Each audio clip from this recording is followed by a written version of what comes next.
Hi friends! Wow, it has been a minute. Am I sure I remember how to do this? What, be awkward on camera? Yeah, I think I got this. I took a little break from BookTube so I could prepare for international playoffs with my roller derby team. So what was that like?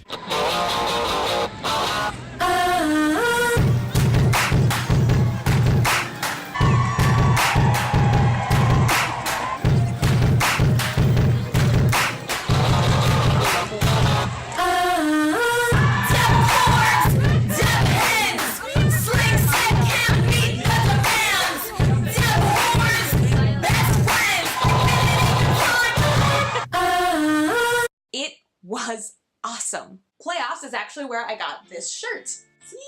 Bear City was there, which is the team from Berlin, and they were selling this shirt, which says, "Walls are just for roller derby, sincerely, Berlin." Because like in roller derby, the blocking formations are called walls, so it's like funny and biting and political. Anyway, this was my 5th season captaining and training my team, and this was our 3rd year at playoffs. So we all flew down to Atlanta for playoffs, and we played Sun State, which is a team from Australia, and then we played Windy City from Chicago. And this year we took home our very first playoffs win, which was a huge deal for us. And now we are officially ranked number 28th in the whole world. So yeah, I'm gonna brag about it a little bit because I am so proud of my team. I've actually linked some roller derby games down in the description, so if you want to see what it's all about, you can go down there and watch games from playoffs for free on YouTube. Okay, on to what I'm actually here to do. The coffee book tag! I was tagged by the lovely Vendy over at Caught Between Pages, so I will link her video down below, along with the original tag video by Bangity Bangs. And seriously, a big thank you to Vendy for tagging me in the first place. It's nice to know that even though I took a little break, I wasn't entirely forgotten.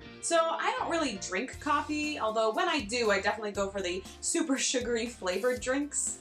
Yes, I like to have just a little bit of coffee with my sugar and cream. I am definitely more of a tea drinker, but really I'm just very sensitive to caffeine. I mean, I could have just a cup of black tea and I'll be like, ugh. So if you happen to see me drinking coffee, it's probably because I'm desperate. Desperate! Desperate! I am really desperate! Oh my gosh, has there been a tag video with more of a babbling intro? Let's just get into it. Number 1, black coffee. Something I will never drink, by the way. Name a series that's tough to get into but has hardcore fans. Okay, even thinking about drinking black coffee grosses me out. Ah.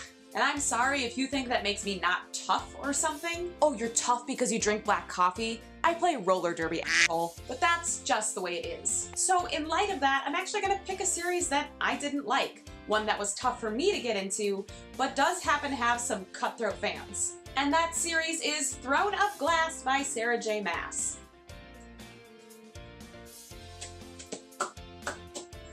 I don't even think I have this book anymore, which is really saying something because I don't just go getting rid of my books all willy-nilly. I picked up Throne of Glass several years ago because I thought the premise sounded awesome, but I was so underwhelmed by the first book that I decided not to continue on with the series. I know that Sarah J. Maas has a ton of super dedicated fans out there. I'm just not one of them. I'm told that the Throne of Glass series in particular does get much better as it goes on, but honestly, I am just not interested enough to commit to, what, 7 books? No, thank you. Number 2 is Peppermint Mocha. Name a book that gets more popular during the holiday season. For this prompt, I'm actually going with a book I've never read, but it's one that I'm planning to read in December, and that is Snow in Love. This book contains 4 short stories from young adult authors, including Melissa de la Cruz, Nick Stone, Amy Friedman, and Casey West. I picked up this arc at BookCon this year, and I am looking forward to curling up with it on a snowy day. Number 3 is Hot Chocolate. What is your favorite children's book?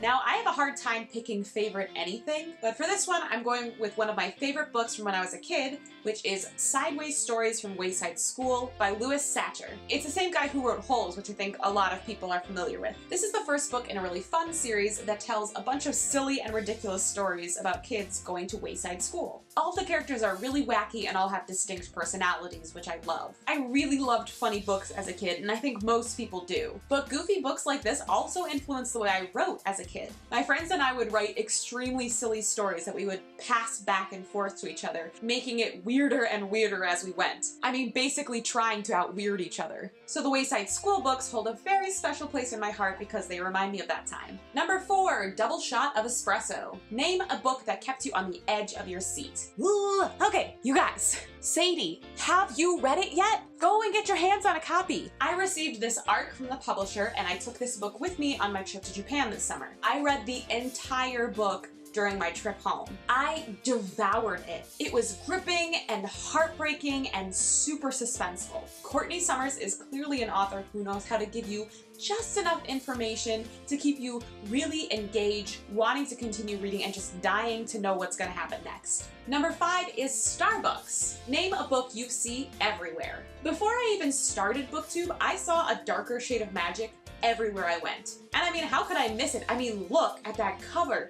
Yes, so good. I had honestly never heard of it, but it always stuck out to me and I would go and pick it up and think about buying it, but I never did. And then I came to BookTube, where not having read A Darker Shade of Magic is some kind of ultimate sin against the gods of ink and page. I can't even tell you how many videos I've had to skip over the last few months just to avoid spoilers for this series. So at this point in time, I have now read the first and second books, and now I'm in the middle of A Conjuring of Light, which is the third book and final book in the trilogy. And yeah, now I know why this book is sold and talked about everywhere. It has really strong world building and excellent characters that you just want to root for. I mean, Delilah Bard. I just love her. On to number 6. The Hipster Coffee Shop. This one says to give a shout out to an indie author. I don't think I've actually read any indie books recently, so instead I'm gonna go with a book that's been published by an independent publisher. And that book is Mem by Bethany C Morrow. I had my library order this book for me and I am super stoked to read it. It's historical sci-fi, so it takes place 100 years ago. But in the reality of the book, scientists have found a way to extract memories from the human brain and basically make them their own beings. Mem follows one of those beings. And not just any of them, but one that has gained the ability to create its own memories. I'm getting some Joss Whedon Dollhouse vibes from this book, so I'm really hoping that it's very creepy and thought-provoking. Number 7, oops, I accidentally got decaf. For this one, you're supposed to name a book that you are expecting more from. And I've got to go with Heartless by Marissa Meyer. Now, this definitely wasn't the worst book I've ever read, but it was really disappointing. Everyone raves so much about Marissa Meyer. So when I picked up this book, I was expecting pure magic and perfection. I mean, maybe that's unfair, but like, people worship the Lunar Chronicles. This was the very first Marissa Meyer book I'd ever read. Expectations were high. Heartless tells the origin story of the Red Queen from Alice in Wonderland. And you know what? Meyer really missed the mark. I didn't find the transformation from likable baker to heartless villain to be believable at all. Just no. If you're gonna do a villain origin story, that transformation is key. It's everything. It is why people read the book. In Heartless, it felt like the protagonist was a pretty normal person and then some kind of switch was flipped and suddenly she was this cutthroat villain. The transition felt really contrived and I just didn't buy it. Last question is number 8, The Perfect Blend. Name a book or series that was bitter and sweet but ultimately satisfying. Okay, so I love reading books about the end of the world. Zombie apocalypse, horrible sickness that wipes out most of humanity. I mean, you name it, I want to read it. A couple years ago when I was on one of my end of the world kicks, let's be honest, it was probably while I was in the middle of playing The Last of Us for the millionth time. I picked up The Age of Miracles by Karen Thompson Walker. This book follows an 11-year-old girl in a time when the Earth's rotation is gradually slowing. So the days and nights are getting longer, and the behavior of animals, gravity, and the tides are all being affected. It is basically a slow-moving doomsday. Despite the apocalyptic premise, what's really stuck with me after reading this book has been the way that it captured what it was like to be in middle school, what it was like to feel like you didn't belong and to feel confused and to feel afraid. This book got me right in the heart and it ended up being a story I really enjoyed. That's it. That's the end of the tag. It's done. So at the moment I am filming this video, I have 99 subscribers, which, first of all, that's almost 100 people. I am one away from 100 people watching my channel. That's crazy. So if you have any suggestions for a fun video I could do to celebrate 100 subscribers, let me know down in the comments. I think this video has been long enough, so, you know, like, let's get out of here. But first, an awkward goodbye, of course, from Pixis. Say goodbye, buddy.